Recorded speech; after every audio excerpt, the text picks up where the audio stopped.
Салам, мен окуучумун. Билимтал уюштуруп жаткан конкурска катышайын дегем. Бирок менин бир нече суроолорум бар. Салам.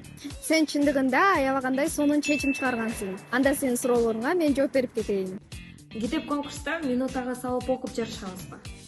Жок достор, минутага салып жарышпайсыздар. Сиздер окуган чыгарманын негизинде 60 минутанын ичинде сиздерге берилген суроолорго тест түрүндө жооп бересиздер. Конкурска катталуу үчүн китептерди сиздерден сатып алышыбыз керекпи? Конкурска катталуу үчүн китепти бизден сатып алуунун кереги жок. Өзүңүздөр мектептеги же болбосо айылдагы китепканалардан тапсаңыздар болот. А эгерде таппай калсаңыздар, электрондук форматтагы жана ошондой эле аудио китептерден угуп даярдансаңыздар болот. Китеп сынагына канча жаштан баштап катышсак болот? Сынакка катышуу үчүн жашка чектөө жок. Эгерде сиз орто мектептин окуучусу болсоңуз, анда катыша аласыз. Эскертүү: лицейде жана коллежде окугандар бул сынакка катыша алышпайт. Конкурс кайсыл жакта өтөт? Облустук деңгээлде уюштурулуп жаткан китеп окуу сынагыбыз 2 локацияда өтөт.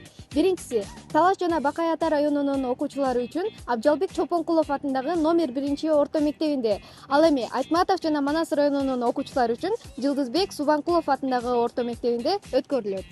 Сынактын жыйынтыгы качан чыгат? Сынактын жыйынтыгы тест аяктаган соң 1 сааттан кийин чыгып, ошол эле күнү байгелер өз ээлерине тапшырылат. Түшүнүктүү. Ал эми конкурска кантип катталсак болот? Сынакка катталуу үчүн төмөнкү WhatsApp номерине кайрылыңыздар. Баарыңыздарга эмес, ар бириңиздерге ийгилик каалайбыз.